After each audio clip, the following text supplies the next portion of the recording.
শ্রী শ্রী রামকৃষ্ণের কথা ও গল্প স্বামী প্রেম ঘনানন্দ দ্বারা সংকলিত উদ্বোধন কার্যালয় থেকে প্রকাশিত।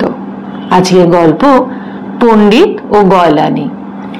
শাস্ত্রের কথা শুধু পাঠ করলে বা জানলেই হয় না, শাস্ত্র বিশ্বাস করে সেভাবে কর্ম করতে হয়।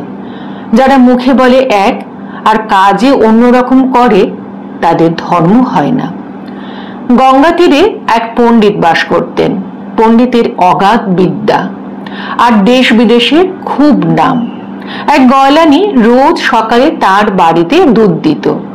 দুধ দিতে অনেক বেলা হয়ে যায় দেখে একদিন পণ্ডিত গয়লানিকে ধমক দিয়ে বললেন, দুধ দিতে এত দেরি করিস কেন? আরো সকাল সকাল দুধ দিতে হবে। গয়লানি জোর হাতে বলল, বাবা, যত সকালে চাও দুধ আমি দিতে পারি। খেয়ানি ঘুম থেকে উঠতে বড্ড দেরি করে, তাই তো আমারও দেরি হয়ে যায়। পণ্ডিত বললেন, সে আমি জানি না, আরো সকালে দুধ দিতে পারিস তো তোর কাছ থেকে দুধ নেব, নইলে আর তোর কাছে দুধ নেব না, এই বলে রাখল।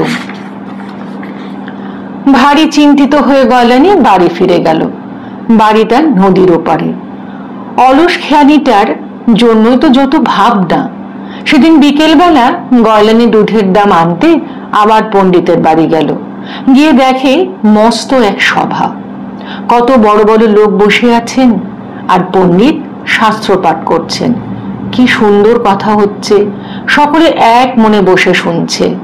গয়লানি সব কথা বুঝতে পারল না, তবুও তার ভালো লাগলো। এক পাশে দাঁড়িয়ে সে পাঠ শুনতে লাগলো।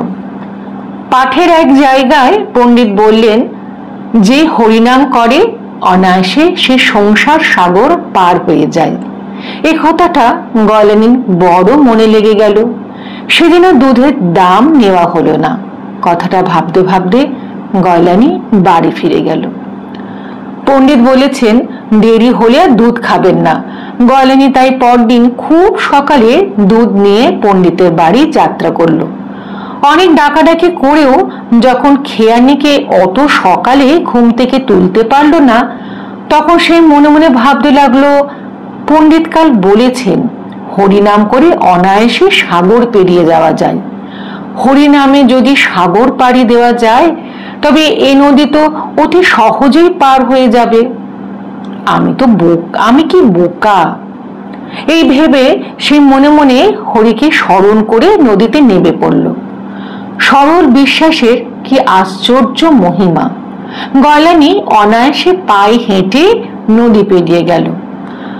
আজ গয়লানিকে খুব ভোরে আসতে দেখে পণ্ডিত তাকে জিজ্ঞাসা করলেন, কি আজ এত সকালে কি করে এলি?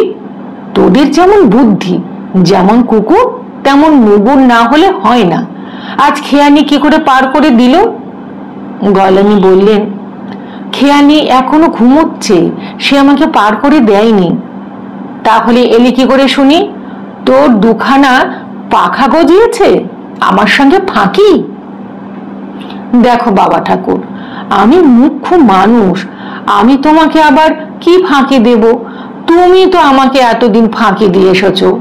বটে, আমি ফাঁকি দিয়েছি? হ্যাঁ, তুমি দিয়েছ। হরিনাম করে যে অনায়াসে নদী পার হয়ে আসা যায় তা কই এতদিন তো তুমি আমাকে বলনি। ভাগ্যিস কাল বিকেলে এসে তোমার কথা শুনতে পেলুম। পণ্ডিত তখন সব কথা বুঝতে পারলেন, কিন্তু সত্যি গয়লানি হরিনাম করে নদী পার হয়ে চলে এসেছে কিনা দেখবার তার ভারী ইচ্ছা হলো। তিনি গয়লানির সঙ্গে সঙ্গে নদীতে গেলেন। গয়লানি হরিনাম করে জলের ওপর দিয়ে অনায়াসে হেঁটে যেতে লাগলো। পণ্ডিতও তার পিছনে পিছনে নামলেন, কিন্তু গয়লানির মতন সরল বিশ্বাস পণ্ডিতের নেই। পণ্ডিত মুখে হরিনাম করছেন আর পাছে কাপড় ভিজে যায় এই ভেবে হাত দিয়ে কাপড় গোটাচ্ছেন। গয়লানি অনায়াসে নদী পার হয়ে গেল, আর পণ্ডিতের সেই বিশ্বাস নেই।